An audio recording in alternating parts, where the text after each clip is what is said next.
Good day mga bro. Meron tayong gagawin na TV Huawei. Bali dayo ko dito sa Antipolo. Antipolo ko ngayon. Tingnan natin kung ano yung sira nung Huawei TV.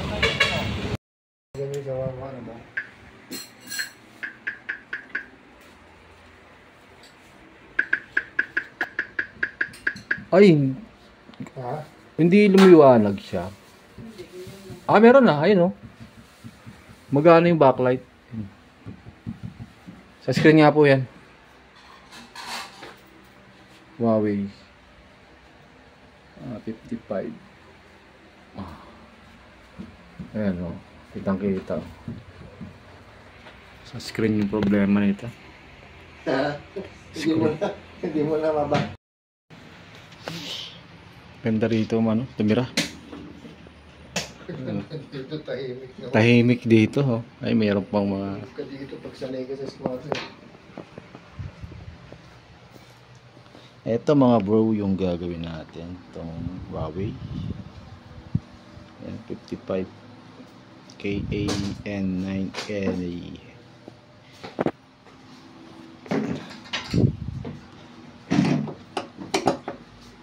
Sabi ng customer sa YouTube na ako na panood. Sabi ko itatry nating i-repair.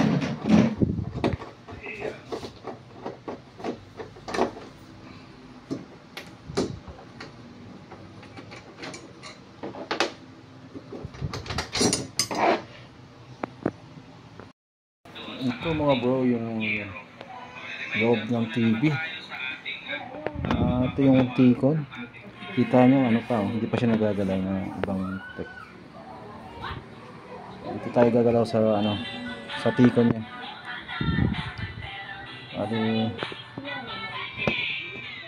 Yung top board.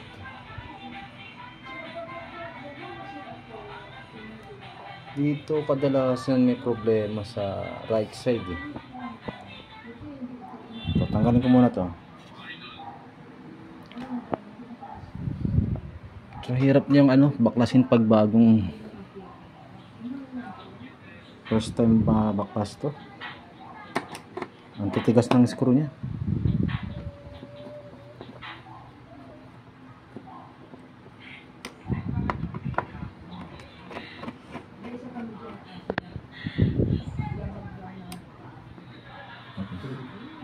Bali dalawa yung kanyang flex LVDS papunta sa T-Con.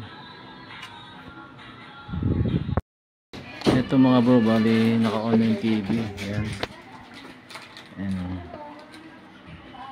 Makita yung naka-on na siya.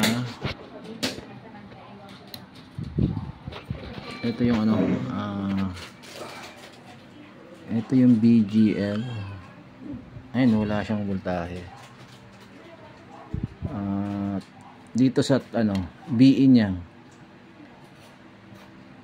Ayan, meron. Pero wala siyang BGL. Try muna natin tanggalin to.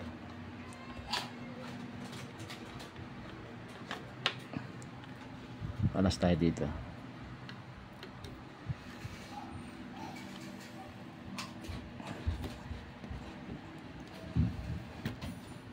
Ayan, tapos saksak natin ulit. Tingnan natin kung lalabas yung yung BGL. Ayun, nag-on na. Nag-on na. Try natin dito. BGL. Ayun, lumabas oh. So, tama yung suspect ko, nandito sa right side yung problema niya mga bro.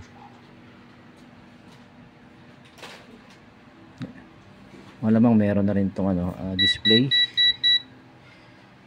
Tingnan natin yung BGF. Ito yung BGF niya. Ayan, meron na rin BGF. Kompleto na yan. Pati mga BCOM, ABDD. Ito BAA pa to. BAA. Ayun, 16 volts. Present na.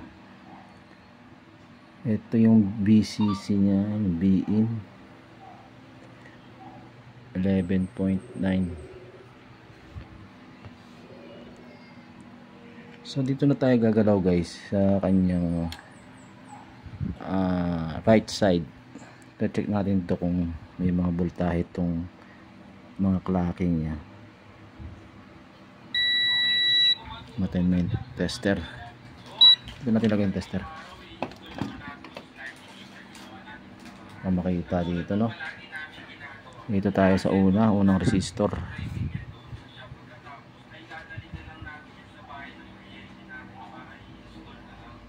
Ito yung swapping niya, oh. Pansin nyo, swapping yan dito sa unang resistor. Yung pangalawa swapping din, oh. Swapping din yung pangalawa. Yung pangatlo negative 9.8. Yung pang-apat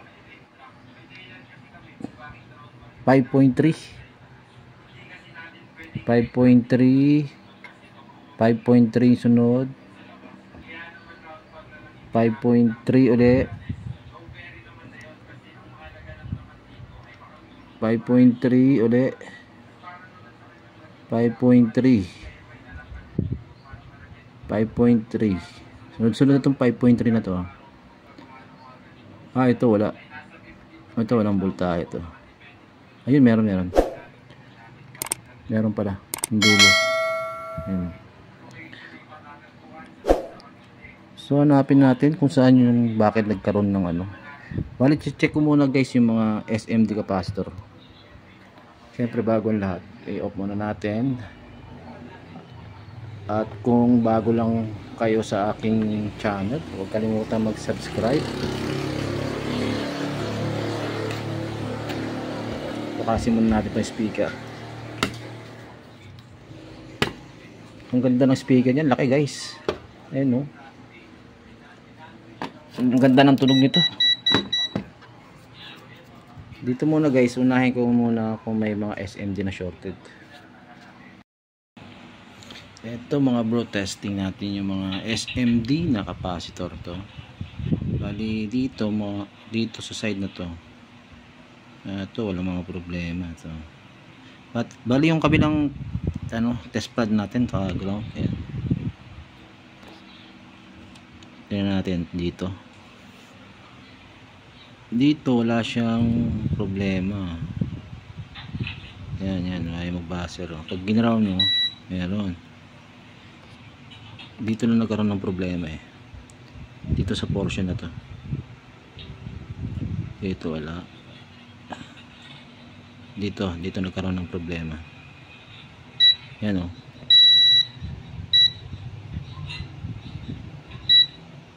Yung katabi wala, oh. Sumunod.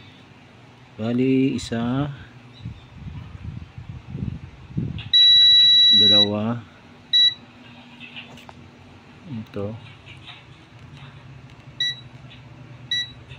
ayan, oh, tatlong capacitor.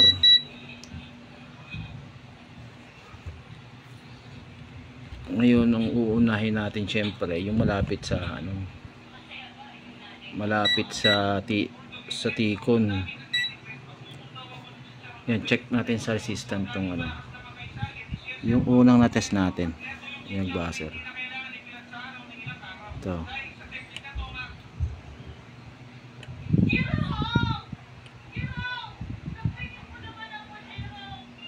Ayan, oh, 53 ohms. 53 ohms. Oh yan, 55. Hindi sa kabila. Saan na ba yun? Dito yata. Ayun, 61, no? 55, 61 itong dulo. Nililigaw na yung cellphone ko, ha.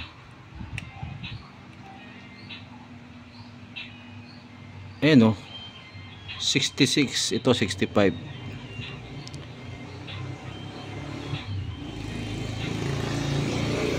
Ayan. Oh, bakit nag 70? Ulit. 74. Ito.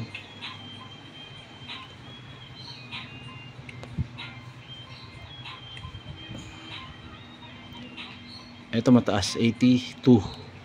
So dito tayo magkakalas mga bro. Sa unang malapit sa ano? Malapit sa Tikon.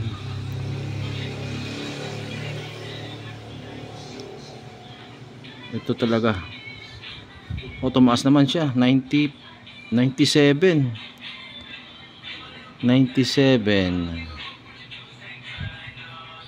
Ayun, tumaas din to. Dito nga tayo magsisimula guys. Kalasin natin to. Baka nandito yung problema niya. Ito muna kalasin ko. Eto mga bro, dito tayo po-focus sa kanyang mga resistor. Bali itong ano, yan, STB, itong kasunod niya LC1, LC2, tapos to mga clocking signal niya. Bali guys, wala tayong nakitang short sa capacitor. Ayan o, pinalas ko na yan o. Tapos binalik ko lang ito.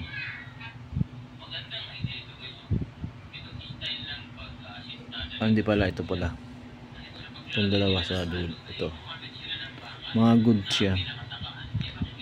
So try muna natin tanggalin itong kanyang LC1, LC2.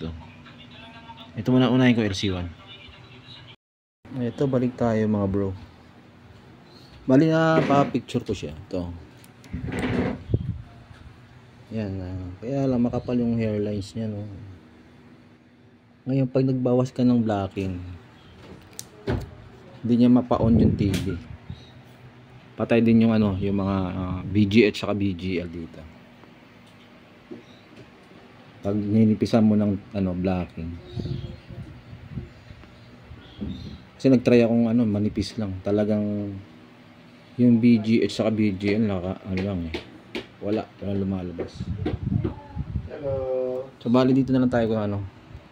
Dito tayo gagalaw. Babawas tayo ng resistor dyan. Try natin kung titino siya. Kasi yung guhit niya madami. Saka medyo makapal ang konti. Yan o. Makapal talaga siya mga bro.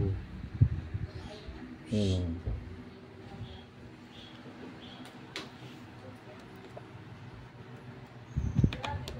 Tayo ko muna. A few moments later. Eto mga bro, ginamitan ko siya ng ano, step down DC converter. Pali may supply siya na ano, ito 5.2. ayan, 5.2 volts. Medyo nagtino na siya ng konti konti lang naman. So nagtry ako ng capacitor to ground, wala, ayaw. May lines pa rin siya pero nabawasan na rin yung kapal ng lines, no. Yan lang, hindi ko siya maangat ng ano eh. Ayun, medyo umokay na siya, oh. Dito nga hindi nga mahalata sa camera eh. Pero meron siyang lines mga guys. Manipis lang. Mali, sasara ko na to.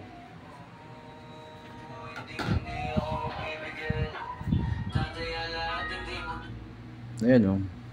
Ang supply natin 5.2 volts. Okay, sasara ko lang muna. Ito na mga bro. Sineset pa lang namin kung saan yung mayroong video. Yung lines niya talaga na hindi talaga maalis eh. Ayan. Oo, di ba? Kaya sabi ni sir, pwede na raw pagtiyagaan. Ayun, meron na sir, oh.